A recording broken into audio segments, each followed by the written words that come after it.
Bonjour à toutes et à tous, bienvenue dans ce, Bonjour, bonsoir. Bonsoir. bonjour bienvenue donc dans ce 60e webinaire aujourd'hui de la PPEA.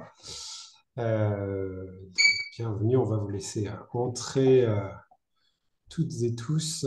Je vois qu'il y a, comme d'habitude, vous nous dites un peu d'où vous venez et c'est toujours sympa de voir que c'est très international et national. Il y a de toute région et de tout pays. Voilà. Euh, donc voilà, on va laisser. On attend pas mal de monde aujourd'hui sur le thème qui va nous intéresser aujourd'hui. Je vais partager mon écran pour vous présenter un petit peu. Hop, la thématique de ce soir est notre invité. Voilà. Et donc, nous sommes le 29 avril, il est 18 heures, l'heure du webinaire de la PPEA. Ce soir, on est très heureux de recevoir Anna Malika Kamblat, qui est docteur en neuropsychologie, présidente fondatrice de Hemopsy, membre du conseil scientifique de WhatsApp Neuropsychologie Clinique, et aujourd'hui qui va venir nous parler, qui vient pour nous parler des compétences émotionnelles chez l'enfant, définition, développement, évaluation, euh, pendant 30-35 minutes, avec vos questions à la fin, que vous allez pouvoir poser sur le chat pendant cette intervention.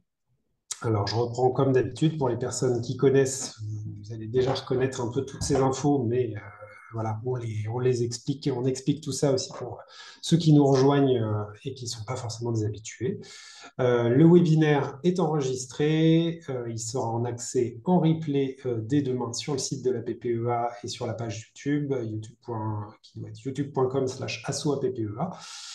Avec également le PDF du support PowerPoint qui sera disponible en ligne sur notre site voilà, dès demain, que vous pourrez retrouver.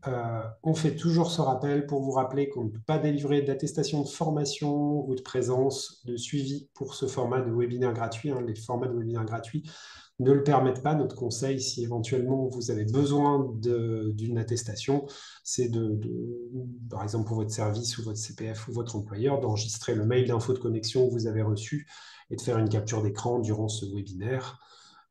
Voilà, si jamais vous avez besoin. Comme d'habitude, vos remarques, vos commentaires professionnels et vos questions aux intervenants à écrire dans le volet chat ou discussion en fonction de votre version de Zoom. Ça ne porte pas toujours le même nom.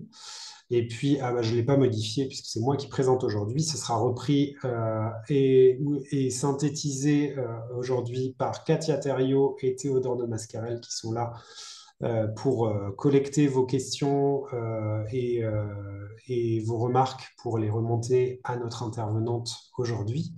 Quand vous posez vos questions, quand vous êtes dans le chat, dans la discussion, assurez-vous bien, vous avez une petite zone avec écrit à tout le monde ou à hôte et panélistes. Assurez-vous bien quand vous envoyez vos questions, vos remarques, de bien mettre à tout le monde. Ça permet que chacun voit vos questions et qu'on n'ait pas des doublons ou des choses qui passent que les autres ne voient pas, ce qui est toujours très, voilà, vos remarques qui sont toujours très intéressantes et pertinentes, qu'on ait un peu tous ces éléments-là. Voilà, et bien, pour ma part, c'est à peu près tout ce que j'avais à dire. Anna Malika, je vais vous laisser la parole à partir de maintenant. Du coup, vous allez pouvoir reprendre la main je vais arrêter mon partage, mais vous pouvez déjà reprendre la main tranquillement. Il faudra juste penser à rallumer votre micro. Et voilà, c'est parti pour vous. Alors, j'arrive, c'est bon. Ouais. Eh bien, bonjour à tous. Ben, un grand merci à vous de m'avoir proposé de présenter. Puis merci à tous ceux qui sont venus nous écouter. Donc, moi, je suis Anna Malika Kamblat, je suis docteur en neuropsychologie et la porteuse du projet Hemopsy, qui consiste en la création d'une batterie d'évaluation des compétences émotionnelles pour les enfants. Alors, ça marche. Je vais faire comme ça. Donc, moi, je travaille dans la recherche depuis 15 ans hein, et j'ai principalement travaillé à la fac de Bordeaux, donc sur des projets autour du lien entre émotion et cognition, donc selon plusieurs caractéristiques individuelles. Et en plus, bah, je m'intéressais à évaluer l'efficacité de différentes prises en charge euh, thérapeutiques, donc sur ces difficultés cognitives et émotionnelles, et notamment sur tout ce qui est compétences émotionnelles. Donc aujourd'hui, l'objectif, c'est bah, qu'on définisse ensemble ce concept de compétences émotionnelles, puis j'irai dans les détails en vous présentant chaque compétence, leur développement et leur évaluation, tout ça chez l'enfant. Donc c'est donc parti pour la présentation des compétences émotionnelles. Alors, ressentir une émotion. Ça va nous provoquer des changements au niveau cognitif, physiologique, comportemental. En gros, bah, ça va nous faire réagir. Et la manière dont on y réagit, ça va dépendre de nos compétences émotionnelles.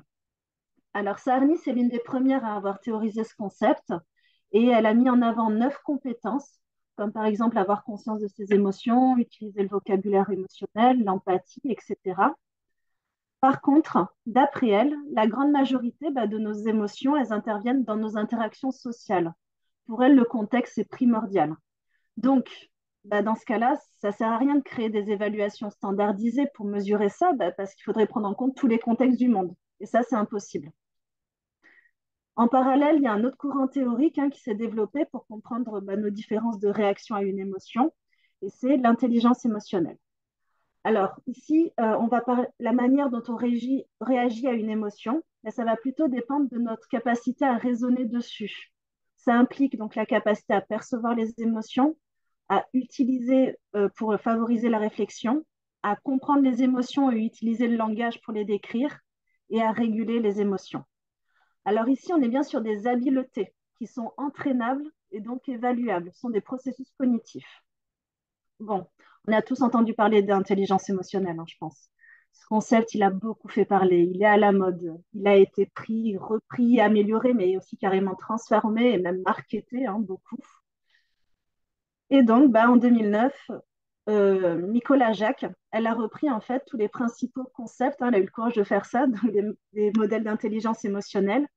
Elle a gardé les dimensions les plus récurrentes et propose son modèle résumé ici.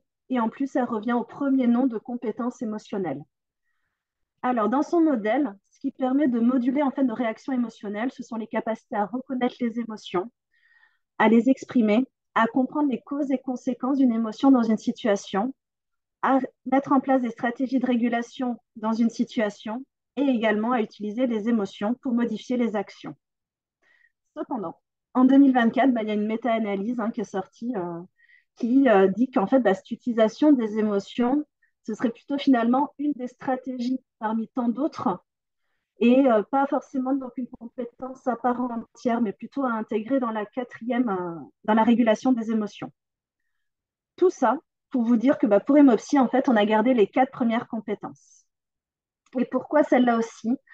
Parce que c'est des difficultés dans ces compétences qui ont vraiment été montrées dans de nombreuses pathologies ou des handicaps, et avec comme conséquence principale de l'isolement social, des difficultés à repérer les situations à risque, un bien-être moins élevé, un risque de survenue de troubles anxieux, dépressifs plus importants. Et encore, j'arrête là. Donc voilà, maintenant, l'idée, c'est de parler donc, de chaque compétence séparément, de leur développement, en vous présentant les tests existants, ainsi que l'on a créé donc, pour le projet Emopsy. Et pour information, l'idée de ce projet, c'était vraiment de créer des tests qui soient pertinents scientifiquement, mais aussi qui correspondent à la pratique sur le terrain. Donc, il faut essayer de mêler ces deux mondes. Et pour cela, ils ont été vraiment créés avec une dizaine d'enseignants-chercheurs et plus de 200 psychologues sur le terrain en itération pendant 3 ans. Et c'est parti pour la première compétence, qui est la reconnaissance des émotions. Alors ça, c'est défini comme la capacité à reconnaître les émotions des expressions non verbales qui sont transmises par le visage, la voix ou le corps. Et réussir à décrypter tout ça pendant une interaction sociale, c'est ça en fait qui permet de comprendre et de répondre aux attentes et besoins de l'autre. Par exemple, si je reconnais qu'il est triste, je vais aller le consoler. Ou alors, ça permet aussi de comprendre ses intentions et y réagir. S'il est en colère, agressif et que je ne le reconnais pas, je risque de me mettre dans une situation à risque. Et cette reconnaissance des émotions, ce n'est pas si facile, même si pour nous, c'est assez automatique.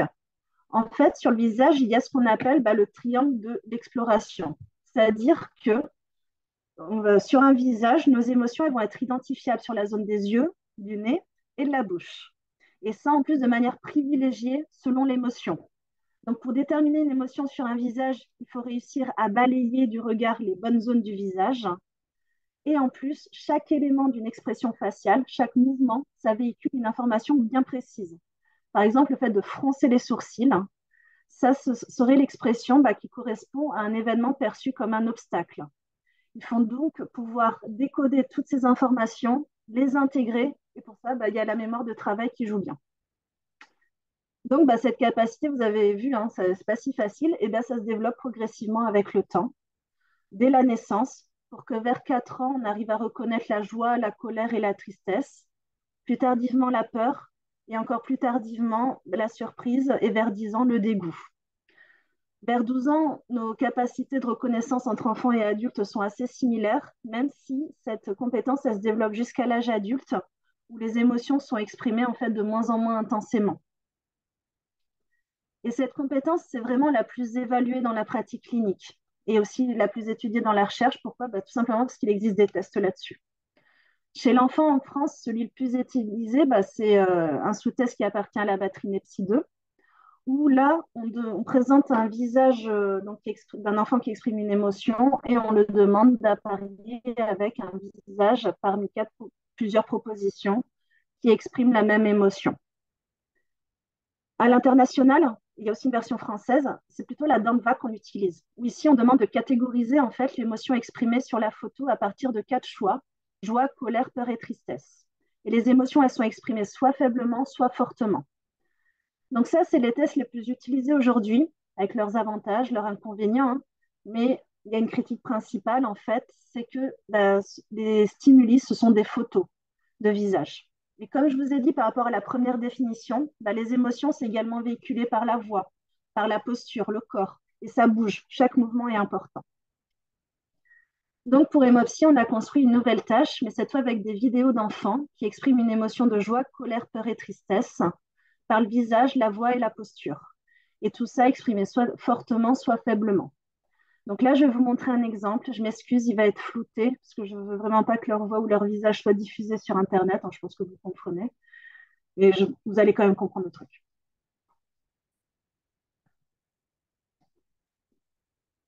Donc là, on demande ensuite à l'enfant de répondre quelle émotion. Ici, c'est de la joie. Et il y a donc plusieurs niveaux de difficulté où plus on avance dans le test, plus les émotions sont plus petites. Donc, on va donc pouvoir avoir des scores de bonne reconnaissance au total, par émotion, par intensité, et dans un test qui intègre le visage, la voix et la posture d'enfant. Et de plus, par rapport aux demandes des psys, il y a 2 tâches supplémentaires qui ont été construites, où dans la deuxième, il y a juste le visage et la posture qui sont présentés. Il faut donc reconnaître l'émotion par rapport aux indices visuels. Et la troisième, c'est une tâche de prosodie avec seulement la voix. Sinon, c'est les mêmes procédures. Donc voilà, maintenant on peut passer à la deuxième compétence qui est l'expression des émotions. Alors, l'expression, elle vient dans la production d'émotions. Et elle peut être verbale, en passant par le langage, ou non verbale, par le visage, la voix et la posture. Ici, pour plein de raisons, en fait, on va s'intéresser qu'au verbal et notamment au vocabulaire émotionnel, parce qu'en fait, c'est la base de tout. Quand on ressent une émotion, réussir à mettre un mot dessus, c'est grâce à ça, en fait, qu'on va pouvoir créer un cadre autour de ce ressenti affectif. On va pouvoir le conceptualiser. Et une fois le mot posé, on va pouvoir y associer plein de choses dedans. Des sensations corporelles, d'éco-situationnelles, de la régulation des émotions, des stratégies, etc. Et en plus, poser un mot sur une émotion, ça permet également de la partager à l'entourage et de chercher de l'aide, par exemple, si besoin. Donc, ce vocabulaire émotionnel à acquérir, c'est assez primordial et celui-là aussi se développe avec le temps. Et en plus, ça suit la même trajectoire que la reconnaissance des émotions. C'est-à-dire que les mots relatifs à la joie, colère et tristesse apparaissent tôt et sont utilisés plus fréquemment, et plus tardivement la peur, et encore plus tardivement la surprise et le dégoût. Et vers 11 ans, en fait, le vocabulaire émotionnel, il se complexifie bien vers d'autres catégories émotionnelles et des émotions également plus abstraites, comme envieux, par exemple. Alors, au niveau des évaluations du vocabulaire émotionnel pour les enfants en langue française validée, j'en ai pas trouvé. Si vous en avez, avec grand plaisir de les connaître. Par contre, il en existe concernant le vocabulaire général. Et avant de vous les présenter, il faut savoir que ce vocabulaire il peut être en 2 dimensions. le réceptif et l'expressif. Alors, le réceptif, c'est défini en fait comme le nombre de mots qu'on est capable de comprendre. Donc, en gros, c'est notre dictionnaire interne. Et ça, en fait, c'est... Vous m'entendez? Ouais. Ok. Et ce vocabulaire, il est généralement évalué donc, chez les enfants avec des tests comme ici, où on présente un mot. Ensuite, il y a 4 images. Et il faut dire quelle image va avec le mot. Et une bonne association est considérée comme un mot compris. Pour l'expressif, donc cette fois, on est sur la production, c'est le nombre de mots qu'on est capable de produire à l'oral. Et en général, c'est évalué par des tâches comme l'effluence, où pendant 1 minute, on demande aux enfants, aux gens, de dire un maximum de mots. Donc, voilà, et plus on dit de mots, plus on est fluent. Donc, ces 2 dimensions du vocabulaire, c'est vraiment ce qui permet donc une communication efficace. Il ne faut vraiment pas partir du postulat que c'est parce qu'on connaît plein de mots qu'on arrive à en dire plein à l'oral. Non, c'est des activités cognitives différentes. Alors, il y a des liens, évidemment, hein, mais voilà, faites pas un lien direct. Donc, il faut les évaluer séparément. Et pour évaluer ce niveau de vocabulaire émotionnel, on a donc construit 2 tests qui évaluent les 2 dimensions présentées avant. Donc pour le réceptif, on propose un test où on présente un mot donc représentant de la joie, de la colère, la peur et la tristesse. Et ensuite, il y a 4 images. Il faut apparier donc le mot à l'image, comme vous avez vu tout à l'heure. Pour l'expressif, on a choisi de faire une tâche de fluence affective où on demande aux enfants de dire un maximum de noms d'émotions pendant 1 minute. Donc, je vous montre maintenant des petits exemples. Peur, Là, c'est le 4, apaisé, le 1. anxieux, Voilà, plus on avance dans le test, plus les mots deviennent compliqués. Et donc, il y aura une règle d'arrêt. Et donc, pour la tâche de fluence, on présente une consigne, évidemment. Et très honnêtement, les résultats, ils dépendent beaucoup s'ils ont vu vice-versa ou pas. Pour l'instant. Ça biaise un peu. Voilà. Donc, avec ces 2 tests, on pourrait avoir le niveau de vocabulaire réceptif et expressif de l'enfant. Et ça, pour les émotions, donc de colère, joie, peur et tristesse. On passe maintenant à la 3e compétence, donc qui est la compréhension des émotions. Donc, cette compétence, elle permet de comprendre donc, les causes de l'émotion, sa signification et comment modifier ses conséquences. Donc, elle est quand même très importante au quotidien parce que c'est cette compétence qui permet d'identifier en fait les antécédents des émotions dans des situations et de pouvoir y travailler si nécessaire. Donc, ça permet d'anticiper nos réactions émotionnelles hein, ou celles des autres quand une situation devant nous va être stressante, par exemple. Et ça nous permet, une fois anticipé, ça nous permet d'y apporter un comportement et une réaction plus adaptée. Donc, Ponce et Harris, ils ont proposé un modèle développemental de cette compétence de compréhension des causes d'une émotion. Et en fait, ils ont mis en avant 3 grandes périodes développementales. Donc, la première, vers 3 ans, qui est la dimension externe. On commence par reconnaître les émotions. Hein, donc, ça, c'est la première compétence que je vous ai parlé tout à l'heure. Ensuite, on comprend qu'en fait, des événements externes à nous, à notre corps, hein, peuvent provoquer des émotions, comme perdre son jouet, recevoir un cadeau, par exemple. Ensuite, on comprend le lien entre mémoire et émotion, donc c'est-à-dire que des objets peuvent nous rappeler des souvenirs qui vont nous faire revivre des émotions. Vers 5 ans, on rentre dans la dimension interne, où là, en fait, on commence à comprendre que des événements internes à nous peuvent provoquer des émotions, donc tout ce qui est pensée, état mentaux, et notamment les désirs et les croyances. Et on comprend aussi que l'émotion que l'autre montre, ce n'est pas forcément celle qu'il ressent à l'intérieur. Voilà. Et vers 8 ans, on intègre la dimension complexe, où là, on comprend en fait le rôle de la régulation des émotions. Également qu'on peut ressentir plusieurs émotions dans une même situation. Et enfin, l'influence de la morale, des normes sociales sur les émotions. Donc, vous voyez, ça aussi, il y a toute une avancée hein, de 3 à 11 ans. Et en parallèle de leur modèle, ces auteurs, ils ont développé un test de compréhension des émotions qui est très utilisé à l'international, peu en France, même s'il existe une version française. Et ici, en fait, on lit une histoire à l'enfant. Donc, par exemple, pour cet item, hein, pour la composante mixte, donc là, c'est la composante mixte, donc plusieurs émotions dans une même situation. Je vous dis l'histoire. Cet homme qui regarde le nouveau vélo qu'il vient de recevoir pour son anniversaire, mais en même temps, Tom pense qu'il risque de tomber et de se blesser parce qu'il n'a jamais fait de vélo avant. Donc ensuite, on demande comment il se sent, Tom, et l'enfant doit pointer la réponse parmi 4 propositions. Donc, ce test, je vous ai dit, c'est le plus utilisé à l'international, hein. Moi, la critique que j'ai principale là-dessus, c'est qu'en fait, il n'y a qu'une histoire par composante. C'est-à-dire que si l'enfant a été distrait ou si plein de choses, bah, c'est vrai ou faux. En fait, il n'y a pas de deuxième chance. C'est acquis, non acquis. Donc, en France, il y a des tests aussi qui permettent d'évaluer ça. Alors, il y a un test aussi dans l'ANEPSI, mais il y a aussi le QCE qui est sorti récemment, où là, pareil, on lit des histoires à l'enfant, on demande l'émotion du protagoniste. Par contre, le problème des tests qu'on a en France validés, hein, c'est que ça ne va pas beaucoup plus loin que l'influence des causes externes sur l'émotion. Donc, recevoir un cadeau, etc., ce qui est censé être acquis vers 4 ans. Donc, on a des effets plafonds assez facilement, évidemment. Donc, pour Emopsy, ben, on a voulu recréer des tests en fait, qui permettent d'évaluer donc, la majorité des composantes du modèle de pensée à risque que je vous ai montré tout à l'heure. Et surtout, aussi, on a voulu passer par un format plus adapté que la lecture de texte, qui peut être assez compliqué en fait quand on est tout jeune ou quand on a des troubles cognitifs. Donc, on a créé des petits dessins animés qui représentent donc des situations émotionnelles du quotidien. L'idée, c'est de suivre donc celui qui a la flèche, et à la fin, il faudra dire comment il se sent et expliquer pourquoi.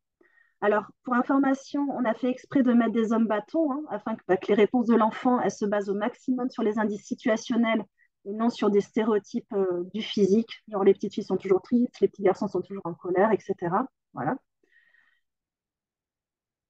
Et, pardon, je vous mets un petit exemple maintenant et je vous explique après ce qu'il faut faire.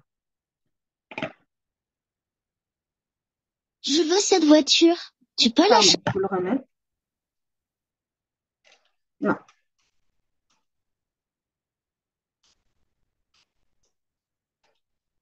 On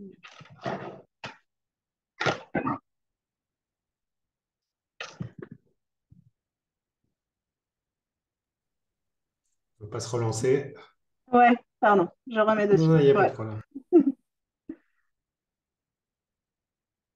Je veux cette voiture. Tu peux l'acheter, s'il te plaît? Voilà. Oui, d'accord.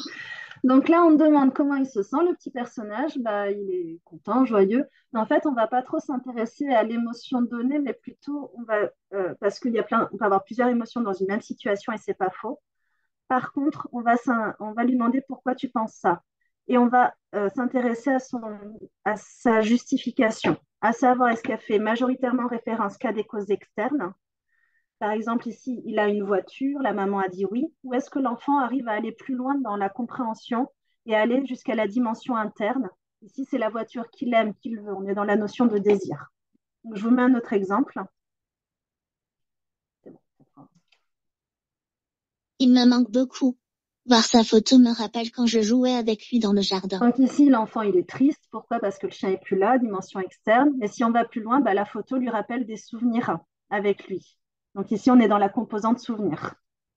Donc en fait, chaque dessin animé a une double lecture et selon la complexité, la justification de l'enfant, on va pouvoir connaître en fait son niveau de compréhension des émotions.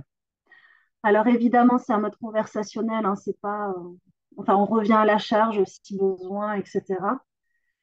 Et il y a aussi une deuxième tâche basée sur le même principe avec des dessins animés où cette fois on évalue en fait si l'enfant arrive à comprendre qu'on peut avoir plusieurs émotions dans une même situation, soit à des temporalités proches, soit carrément en même temps. Et enfin, bah, après avoir identifié l'émotion, l'exprimer, comprendre d'où elle venait, bah, maintenant on en est à la dernière compétence émotionnelle qui est la mise en place de stratégies pour la réguler. Alors, réguler une émotion, ça ne veut pas dire la calmer, la faire disparaître, forcément, hein. Ça veut dire l'influencer. Donc, on peut la diminuer, on peut l'augmenter, la maintenir, la rendre plus positive, plus négative, diminuer, augmenter sa durée, son intensité. Voilà, on va l'influencer. Et comment on l'influence? En mettant en place des stratégies. Ces stratégies, en fait, c'est un ensemble de techniques que l'on fait plus ou moins consciemment, qui peuvent prendre la forme de comportement. Je vais faire du sport, je vais fumer une cigarette, etc. Ou de pensée. Je vais positiver, je vais accepter les choses, etc. Et en fait, des stratégies, il en existe énormément, vraiment plein. On peut éviter, confronter une situation, exprimer, masquer ses émotions, ses pensées, se distraire, ruminer. Il y a beaucoup, beaucoup de choses. Et la connaissance de ces stratégies, en fait, leur intégration et l'utilisation, bah, elles se développent avec le temps, Alors évidemment, tout bébé, hein, la régulation des émotions, bah, c'est principalement assuré par l'entourage proche, hein, qui va répondre à la détresse de l'enfant. Et c'est avec en fait le développement du langage que vers 2 ans, bah, l'enfant il commence à être plus actif dans la régulation des émotions. Et jusqu'à 6 ans environ, bah, la plupart des stratégies employées sont vraiment de l'ordre du comportement, taper dans un coussin ou contre un mur, voilà, aller faire du foot dehors, dans le jardin, etc. Et c'est beaucoup avec le développement de la cognition, donc toujours le langage, mais aussi beaucoup de fonctionnement exécutif, que l'enfant, bah, il va de plus en plus complexifier ses stratégies et pour vers 10 ans, où que les processus de régulation, bah, ils deviennent de plus en plus internes au niveau des pensées, positiver, relativiser, etc. Donc cette compétence, elle se développe vraiment avec le temps. Au début, c'est assuré par l'entourage, puis on devient de plus en plus autonome. Et tout ça grâce beaucoup aussi au développement de nos capacités cognitives, langagères et exécutives. Et il faut savoir qu'en fait, pendant très longtemps, il était dit qu'il y avait des stratégies qui étaient adaptées et d'autres inadaptées. Donc, si à long terme, on veut s'en sortir, en gros, il y a des choses qu'il faut faire, comme positiver, par exemple, c'est bien. Et il y a des choses qu'il ne faut pas faire. Ruminer, par exemple, il ne faut pas faire. Pourtant, bah, la rumination, dans certaines situations, pour certaines personnes, c'est pas si mal. Ça permet de repenser à ce qui s'est passé, à d'y mettre plus de sens. Enfin, des fois, on en a besoin. Bon, en gros, ce que je veux dire, c'est qu'au quotidien, ça peut pas être aussi dichotomique bon ou mal. Et voilà, la mise en place de stratégies, bah, ça va dépendre du contexte dans lequel on est, de nos capacités et de nos besoins. Et ça, en fait, c'est pris en compte dans les modèles de flexibilité de régulation des émotions. Ici, l'idée, quand on vit une situation émotionnelle, bah, on va analyser la situation pour savoir s'il y a un besoin de réguler. Si on a besoin, eh bien, on va venir chercher une stratégie de régulation en nous, ce qu'on appelle le répertoire de stratégies, donc une sorte de sac où sont classées toutes nos stratégies qui sont facilement accessibles. On va la mettre en place et on va évaluer son efficacité, à savoir est-ce qu'elle répond à mon besoin. Si elle répond oui, super, je maintiens la stratégie. Si elle ne répond pas, il faut que j'ai la capacité, je reviens en arrière, je réanalyse la situation, je vais chercher un autre type de stratégie, etc. Jusqu'à ce que je trouve ce qui marche pour moi dans ce contexte. Vous voyez, il n'y a pas une solution à une émotion, une situation. C'est vraiment pour moi, d'après la situation. Alors, ça, ce sont des modèles qui sont assez récents. 10 ans, c'est très peu en recherche. Il y a peu d'études chez l'enfant, malheureusement. Je ne vais pas vous dire comment ça marche exactement chez eux. Hop, pardon. Et bah, au niveau des évaluations validées chez l'enfant en français, j'ai trouvé que des questionnaires et certains s'intéressent à la fréquence d'utilisation de plusieurs stratégies, dites adaptées ou non adaptées, et d'autres évaluent des concepts associés comme la mise en place à la mise en place de stratégies, la flexibilité, comme la labilité émotionnelle, l'acceptation des émotions, la conscience émotionnelle, etc. Mais en soi, je n'ai pas trouvé aujourd'hui d'évaluation de flexibilité de régulation des émotions chez les enfants validée. Alors, on a voulu recréer une tâche évidemment par rapport à ça. Et on n'est pas passé par des questionnaires par contre, parce que les questionnaires, ça peut être très compliqué à répondre quand on est jeune ou quand on a une déficience intellectuelle, par exemple. Les échelles de Likert, c'est facilement compliqué. Alors, pour évaluer cette flexibilité, on a créé un test, toujours à partir de dessins animés, où on propose aux enfants des animations en leur disant que cette fois, il faut qu'ils s'imaginent que c'est à eux que ça arrive, cette histoire dans la vie. Donc, je vous mets un exemple et je vous explique après ce qu'on fait. Cet enfant que montre la flèche, c'est toi. Imagine que tu es dans la cour de récréation. Tu vois cet enfant qui marche? Avant, vous étiez très amis, mais vous vous êtes disputés. Vous ne vous parlez plus du tout. Cet enfant est en train d'inviter des personnes à son anniversaire. Tu aimerais beaucoup être invité. Ah mince, il passe devant toi sans te parler.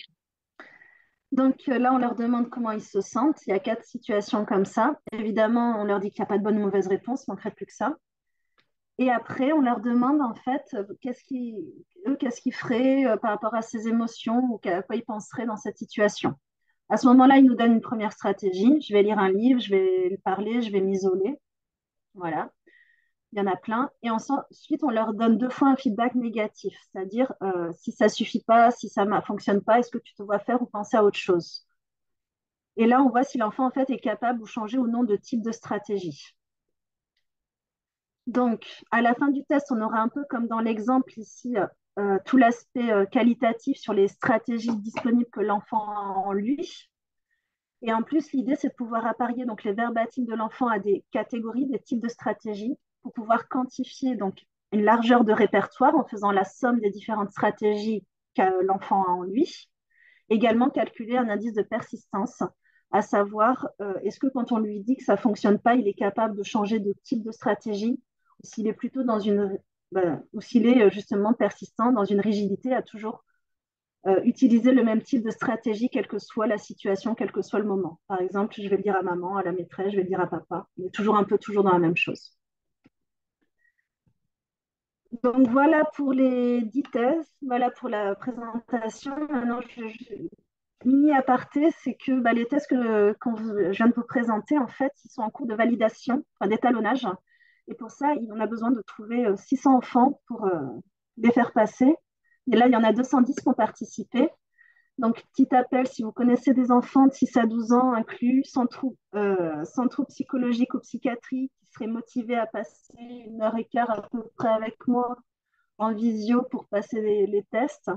Surtout, n'hésitez pas à visiter le site Emopsy pour télécharger une affiche à diffuser, des documents d'information, remplir directement le formulaire pour me laisser vos coordonnées que je vous recontacte. Et il y a aussi un onglet pour les psychologues. Si vous voulez devenir psychologue, investigateur et participer à l'étalonnage, ce serait également un grand plaisir. Voilà. Il y a aussi un formulaire. Un grand merci pour votre attention. Merci beaucoup. Merci beaucoup, Anna-Mika. C'est très intéressant et c'est vrai que on voit bien, on mesure bien à quel point aujourd'hui on manque d'outils comme cela pour évaluer les émotions. C'est vrai que en entendant tout ça, c'est une question que je me suis longuement posée, même il y a très longtemps, sur comment est-ce qu'on pourrait évaluer ces choses-là, parce que autant on a de quoi faire de la mesure sur du cognitif, autant on a tellement peu de mesures en dehors du questionnaire, effectivement, et on le disait tout à l'heure, vous le disiez tout à l'heure, c'est vrai qu'il y a cette question bah oui, c'est pas forcément adapté, et pour les enfants, on peut pas mesurer avec du questionnaire, hein, le déclaratif, ça marche pas très bien. Donc, on mesure bien combien ça pourrait être vraiment une approche. C'est une approche qui est extrêmement intéressante. Merci.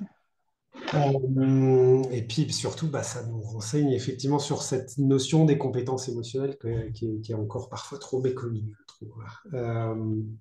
On va peut-être passer du coup à vos questions dans le chat.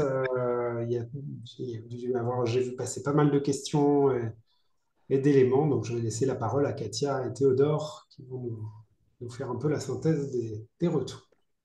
Oui, peut-être qu'on peut commencer par des questions sur l'outil, puisqu'il y en a eu pas mal alors même si elle est en cours d'étalonnage, mais peut-être sur la date de sortie, l'âge qui sera visé, si elle sera en ligne, si elle peut être utilisée en remédiation, s'il y aura une formation. Voilà, un peu les Ok. questions autour de la batterie. Ouais.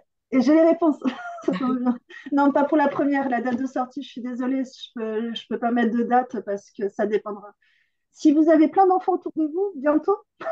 Sinon, voilà. Jusqu'à qu'on arrive aux 600, mais ça avance bien parce que les 200 premiers, on est quand même que deux à le faire. En 6 mois, on a réussi à les trouver, donc sans passer par les écoles. Donc il y a quand même un gros engouement. Ça avance vite. Mais il y a encore du boulot.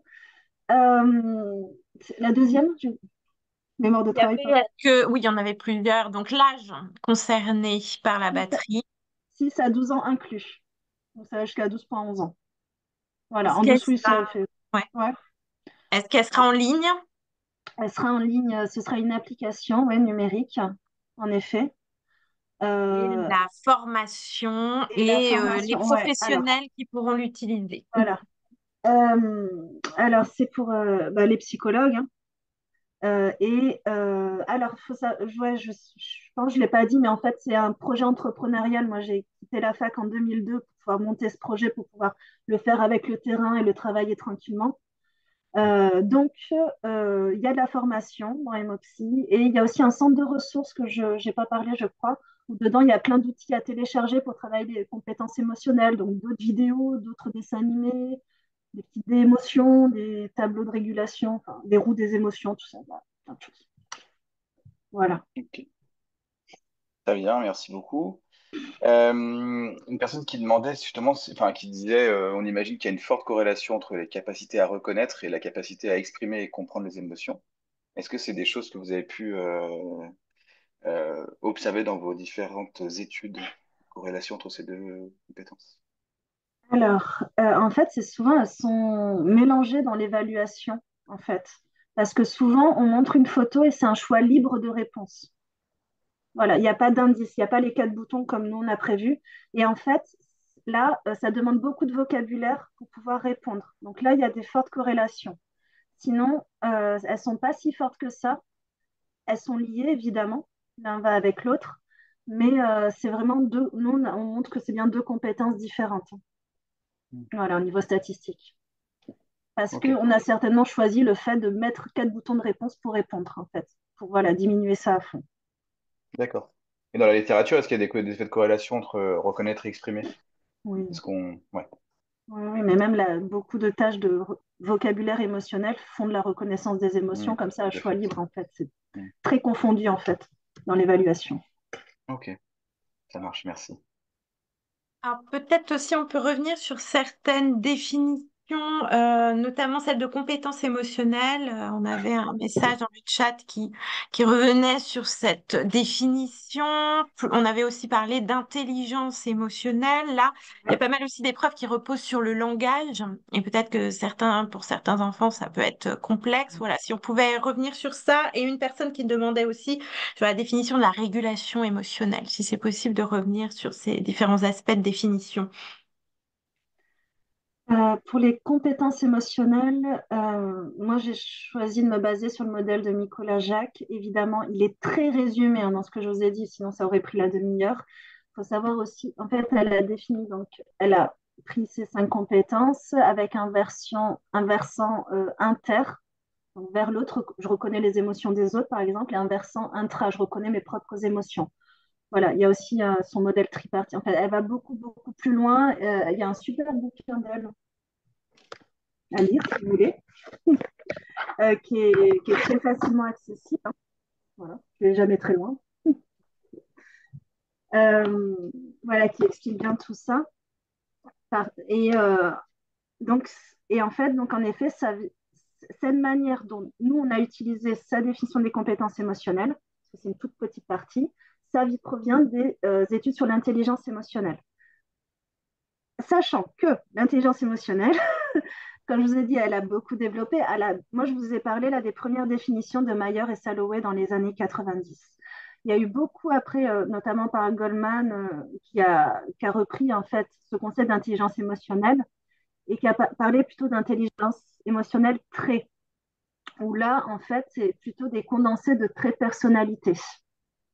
Donc, Nicolas Jacques, elle a dit, bah, écoutez, il existe intelligence émotionnelle, habileté et l'autre côté trait. On va faire les deux. Donc, nous, on est plutôt sur, enfin, Hémopsie, c'est plutôt le côté habileté. Mais il y a autant de définitions, enfin, il y a tellement de définitions différentes. Mais nous, on est resté là-dessus. Et pour la régulation des émotions, bah, pareil, en fait. Il y a beaucoup, beaucoup de définitions qui sont beaucoup complémentaires. Je n'ai pas parlé du coping. Et j'ai eu mal de ne pas le faire, mais il n'y avait pas enfin, j'avais pas assez de temps. Euh, mais en soi, en fait, que ce soit les modèles de coping, où là on est plus sur l'ajustement, l'adaptation, et ou les modèles de régulation émotionnelle de Gross comme ici, on est toujours dans l'idée de stratégie dans tous les cas. Et aujourd'hui, c'était ça le plus important, en fait, parler de cette mise en place de stratégie. Voilà, donc c'est pour ça que je ne suis pas rentrée dans les détails. Mais ouais, évidemment, ce serait à, enfin, on peut passer 2 jours, je pense, parce qu'il y aurait tellement à discuter en définitive. Merci. Ok. Et justement, pour ouvrir un petit peu, il y a beaucoup de questions autour des outils. Une fois qu'on a évalué quels outils pour travailler, que ce soit la reconnaissance des émotions avec les TSA, soit la régulation émotionnelle, beaucoup Alors, de témoignages. nous, bah, on a construit plein d'outils, surtout de psychoéducation, de remédiation, Ouais. pour s'entraîner à ces compétences.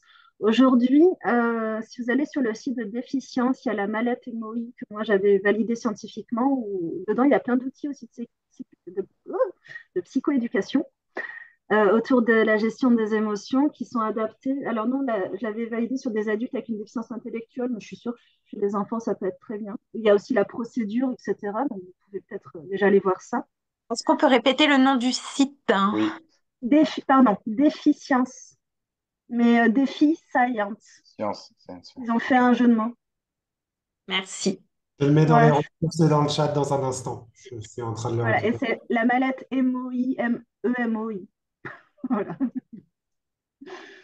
Voilà, aujourd'hui, il y a ça, donc c'est un programme voilà, qui est pas mal. Et nous, nous, ce sera plein d'outils. Donc, vous avez, là, la tâche de reconnaissance des émotions, on a d'autres vidéos comme ça, des images, des photos aussi. On a d'autres dessins animés pour pouvoir travailler ça. On a plein de petits jeux autour des émotions pour pouvoir travailler chaque compétence. Une roue des émotions, une roue des stratégies, voilà. Et qui sont mises en ligne pareil, ces outils-là? Ouais, ouais, ouais. D'accord. Quand ce sera prêt, tout, hein. Oui, oui, bien sûr.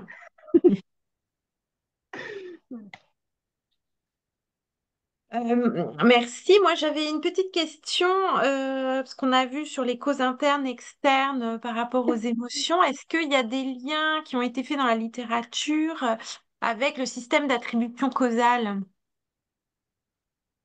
entre Hum, le fait de pouvoir expliquer, selon des causes internes ou externes, les émotions? Je ne sais pas, hein, c'est peut-être que ma Une question. idée.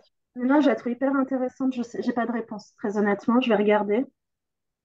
Mais ouais, ouais, ouais, j'aurais dû y penser, c'est très bien. Faut que je regarde. En tout cas, pas dans les articles que j'ai lus, non. Merci. Et est-ce que, alors c'est une question, je crois, qui a été posée aussi, parce que sur tout ce qui est même vocabulaire émotionnel, ça passe aussi par le contexte, hein, la famille. Est-ce qu'il y a des programmes qui existent auprès des parents, par exemple, ou est-ce que c'est prévu aussi dans l'accompagnement ou la psychoéducation de travailler avec les familles? Aujourd'hui, beaucoup ce qu'on propose aux familles, c'est des roues des émotions, en fait. Il y en a une bien dans le site Optoys, là, qui est vraiment bien. Mais voilà, aujourd'hui, l'idée, oui, aujourd'hui, l'idée, c'est d'offrir des outils aussi pour qu'après, eux, ils diffusent aux parents si besoin, notamment des fameuses roues des émotions, où dedans, on aimerait mettre en lien vocabulaire, mots émotionnels avec sensations physiques, besoins associés, régulation, etc. Des programmes. J'ai beaucoup travaillé sur l'alexithymie, j'en ai pas forcément trouvé alors que oui, ils en manquent. C'est bien connu pour. Non, j'en ai pas trouvé des programmes complets. Aujourd'hui, vraiment, on passe beaucoup par la roue des émotions. Et je Ok. pourrais avoir une copie du chat, il y a beaucoup d'idées, de Oui. références, j'aimerais beaucoup Ouais, avoir. ça, on vous le firera à la fin, On justement. l'envoie toujours. On Ouais. l'envoie Ah, toujours. cool, trop bien, merci. Oula. Ouais. Et justement, sur la question des compétences émotionnelles, est-ce que des questions un peu autour de ça aussi dans le chat, est-ce qu'on peut supposer que ce que vous avez dans votre présentation, on voyait un petit peu des stades de compréhension des émotions, de reconnaissance, de compétences émotionnelles. Euh, on, on pose l'hypothèse que c'est des choses qui peuvent être acquises de manière plus précoce chez des enfants qui seraient très stimulés sur le plan de la reconnaissance et de Ah l'expression bah, des émotions. chez tous les parents chez qui le soir, autour du repas, ils discutent émotions, qu'est-ce qui s'est passé très librement, où les deux parents expriment les émotions tranquillement, en dehors des périodes de crise, hein, parce que souvent on le fait pendant les crises, ce qui ne marche pas, il faut arrêter. Mais voilà, en dehors, bah, bien sûr, ouais, ouais, oui, oui, on les voit. Et aussi, depuis cette année, ils apprennent à l'école, il y a tout ce qui est compétences psychosociales à l'école, donc je pense que ça va faire son petit bout de chemin. En tout cas, au niveau de la reconnaissance et vocabulaire, beaucoup, j'espère. Mais oui, oui, non, Et la quand on compréhension de a. plusieurs émotions, le fait que plusieurs émotions puissent se superposer, c'est des choses qui peuvent aussi s'acquérir de manière du coup plus précoce aussi. Ouais, par contre, elle est pas. Enfin, il y a vraiment un. On sent qu'il y a un stade, hein, au niveau cognitif Ouais. en tout cas, hein, parce que les jeunes, les petits, non. C'est- Mm, Alors, je vais pas dire d'âge parce que c'est pas normé encore, donc on va pas jouer à ça. Mais mm. ouais, non, il y a un stade. Ils ont bien fait, hein, penser à Harris, il y a un truc, hein. Voilà, Ok, vraiment. ça marche, merci. Est-ce que vous envisagez d'intégrer des groupes cliniques par rapport aux étalonnages? Se poser la Ouais, question, ouais. ouais, ouais, ouais, dès l'année prochaine, ouais, ouais, il y a tous les partenaires qui sont prévus. Une fois que les tests sont validés, oui, oui, on se lance là-dessus. J'aimerais beaucoup voir la sensibilité des tests à des enfants TSA, TDAH, déficience intellectuelle aussi. Hmm. Donc, c'est les prochaines étapes. Ouais. Ouais, ouais. Ok. Et, Et pour les ad... et Pardon. ouais. Non, ce que je voulais dire, c'est que on a aussi construit un manuel, évidemment, mais on a envie de le faire en fichier Word téléchargeable et qu'en fait, il puisse toujours être réalimenté par les recherches qu'on va faire au fur et à mesure, en fait, pour que ce soit directement accessible. Donc, Hmm. ça serait Ok. Et une version pour les adultes? ouais, tout à fait. Alors, version ado et adulte, donc on va le faire après, sachant que je pense qu'il y aura deux versions pour chacun des groupes d'âge. En soi, pour ceux qui sont peut-être IME, ou enfin en tout cas, ou ESAT, voilà, qui peuvent avoir un handicap, on aura peut-être une batterie de tests comme ça, mais adaptée, donc peut-être avec des émotions différentes, des situations différentes, surtout. Perdre le doudou, je pense que. Voilà. Et pour ceux qui n'ont pas de déficience intellectuelle, en fait, je suis en train de regarder, enfin, j'aimerais créer une évaluation plus écologique. On appelle ça Ecological Momentary Assessment, EMA. Donc, on voit beaucoup ça en recherche. Donc, c'est en fait sur smartphone pendant 2 semaines à peu près, 4 à 5 fois par jour, on remplit le même questionnaire où dedans il y a c'est quoi la dernière situation émotionnelle que tu as vécue, qu'est-ce que tu as ressenti, qu'est-ce que tu as compris, qu'est-ce que tu as mis en place. En gros, on arrive à évaluer les mêmes compétences, mais d'une manière très écologique par rapport au vécu voilà, de la personne. Et on imaginait justement comme ça, pour les ados et les adultes, ça peut être bien et que le psy, bah, voilà, entre 2 séances, il puisse avoir les résultats voilà, entre les deux. Donc, c'est le paradigme EMA, Ecological Momentary Assessment, qu'on va certainement mettre en place. Ouais. Ok. Et donc la batterie, on suppose, l'objectif c'est de pouvoir mesurer ces 4 dimensions pour après mettre en place de la remédiation en fonction des résultats et cibler ce qu'il faut travailler en priorité, parce qu'il y avait cette question-là de la priorisation. Complètement. Ouais. Oui, complètement, oui. Et puis avoir des indices beaucoup plus fins et beaucoup plus variés que ce qu'on a aujourd'hui, et avec tous les outils associés pour pouvoir les travailler, oui, oui. Oui, oui. C'est le but. Ouais. Et dans l'attente que l'outil d'évaluation sorte, quand on a des enfants qui présentent un trouble du neurodéveloppemental, pardon, un trouble neurodéveloppemental qui impacte les compétences émotionnelles, sur quel Ouais. aspect il serait judicieux de travailler en priorité? C'est la reconnaissance des émotions, leur expression, leur compréhension, leur régulation. Comment vous pensez du Ouais, coup alors, l'approche un peu globale quand on n'a pas trop d'évaluation fine, justement? ça va dépendre peut-être de leurs difficultés cognitives associées, en fait. S'il y a une déficience intellectuelle, je pense qu'on peut repartir. Enfin, ça dépend si elle est légère, mais si elle est à modérer, peut-être depuis le départ, enfin, dès la reconnaissance des émotions. Et pour des enfants qui ont, par exemple, un TDAH, ben, en fait, on est aussi en train de créer une sorte de grille, en fait, en amont. Ça va dépendre de la plainte. On aimerait Hmm. pouvoir beaucoup associer. En fait, l'idée, c'est pas de faire passer la batterie à tout le monde en bilan T. Il faudrait que ça réponde à une plainte. Donc, l'idée, ça va être aussi de ça, quand on va voir la sensibilité des tests à des enfants qui ont un TSA, TDAH ou une déficience intellectuelle, l'idée, c'est de voir justement tout ça par rapport à leur contexte de vie, leur comportement au quotidien, qu'est-ce qui peut expliquer, et donc retransmettre ça après au psychologue pour qu'il passe seulement les tests qui sont pertinents, quoi, selon une plainte.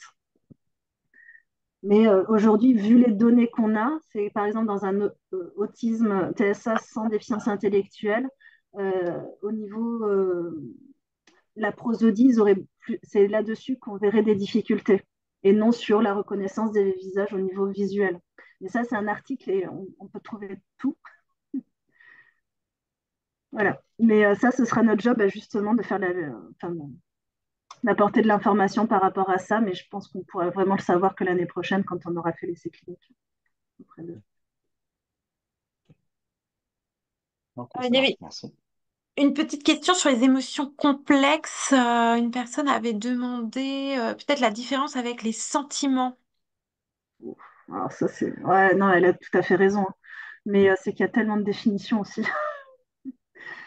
Euh, Alors, de ce que j'ai appris, qui est une définition parmi tant d'autres, alors il y a les émotions de base d'Ekman, joie, colère, peur, tristesse, dégoût, surprise. Je crois que ouais, j'en oublie pas. Après, il y aurait les émotions plus complexes qui seraient un mélange de ces émotions. La honte, par exemple, qui serait un mélange de tristesse et de peur. Voilà, on serait dans ces émotions plus complexes. Et en soi, dans ces définitions, une émotion, qu'elle soit de base ou complexe, est censée être un état affectif bref, qui dure quelques minutes max. Un sentiment, on est plus sur l'amour, quelque chose de long, voilà, qui dure plus longtemps. Mais d'après une définition que moi j'avais appris, voilà, on peut encore trouver de tout. Merci. Et alors, une question qui revient, c'est comment rester informé de l'avancement de la batterie pour les professionnels qui nous suivent. Ouais, je suis nulle en com, donc ouais, c'est une très bonne question. Euh, je pense déjà, en fait, quand vous envoyez un mail via le formulaire sur mon site, moi je récupère vos coordonnées et je les ai. Donc ceux-là, je les tiendrai au courant. Mais ouais, faut que je m'y mette. En passant par le site, un petit formulaire de contact. Vous me disiez, ouais, je suis psy ou je suis ça, je voudrais rester informée. Voilà. Et je vous enverrai des informations au fur et à mesure avec grand plaisir. Pour l'instant, c'est le seul moyen de contact. Après, je poste sur LinkedIn des fois des avancées. Vous pouvez aussi me demander si vous voulez sur LinkedIn, avec grand plaisir. Voilà. Mais il faut que je fasse un effort là-dessus. Ouais. Dernière question, un peu technique, enfin juste technique sur l'outil. Est-ce qu'il proposera un système de rapport un peu de data vision ou de suivi permettant d'évaluer l'évolution des compétences émotionnelles? Est-ce qu'il y aura des outils qui permettront ça, une visualisation des évolutions? Ouais, non, mais ça me fait beaucoup rire parce que c'est justement ce que enfin, je travaille avec une neuropsychologue, mon associée Gwen là-dessus, oui, elle m'a dit ça en fait la semaine dernière, j'y avais pas pensé, mais elle m'a dit il faut ça. Ah, bah oui, oui, oui. Donc voilà, on est avec un développeur aussi, Mathias, on va travailler là-dessus, mais j'avais pas eu l'idée avant, mais c'est à lui, bien sûr. Bien sûr, l'idée c'est d'avoir des graphiques simples pour voir s'il y a une évolution, etc. Hmm.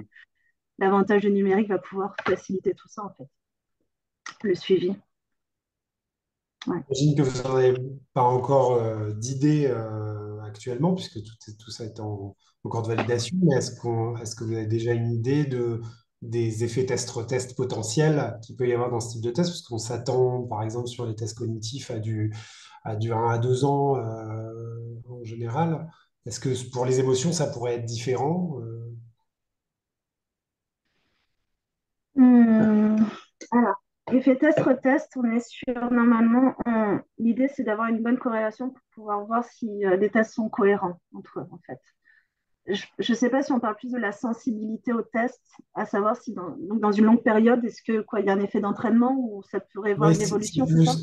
ouais, c'est ça, c'est plus, puisque on parlait à l'instant Oui. de la question de pouvoir screener Hum, dans la longueur pour un enfant, par exemple, dire si je fais un premier test et que je réévalue l'enfant 6 mois plus tard, est-ce que ça risque d'être vraiment trop tôt ou est-ce qu'on peut imaginer que ça puisse être dans ces eaux-là, quoi.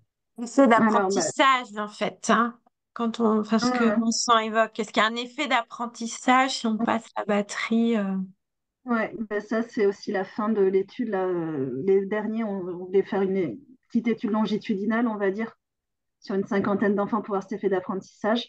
Il faudra aussi voir en fait, est-ce que ces compétences évoluent tous les 6 mois, naturellement, je veux dire, tous les 1 an.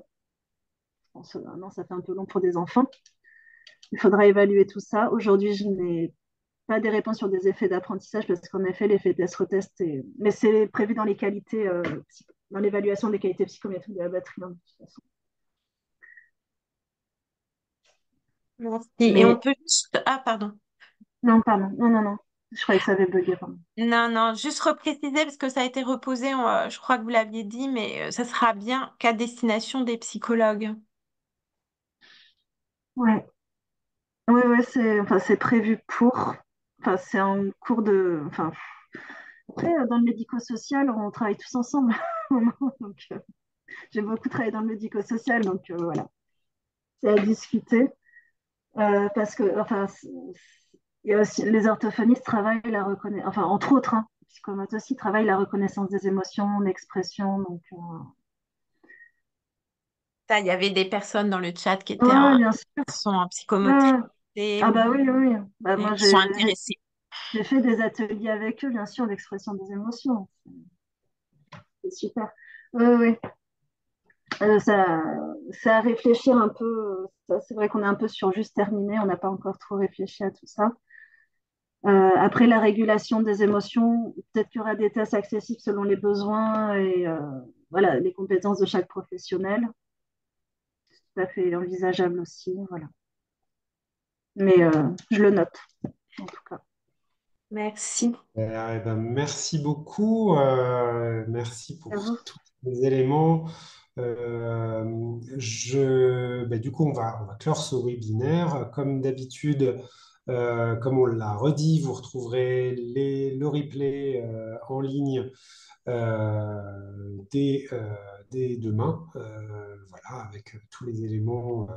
Tout ça se retrouvera pour le prochain webinaire mardi 20 mai où on aura le plaisir de recevoir Albert Moukébert pour un sujet qui n'est pas encore déterminé. Le premier sujet actuellement, c'est le sujet que si vous connaissez un petit peu les travaux d'Albert Moukébert, vous connaîtrez votre cerveau joue des tours, donc c'est un titre encore provisoire.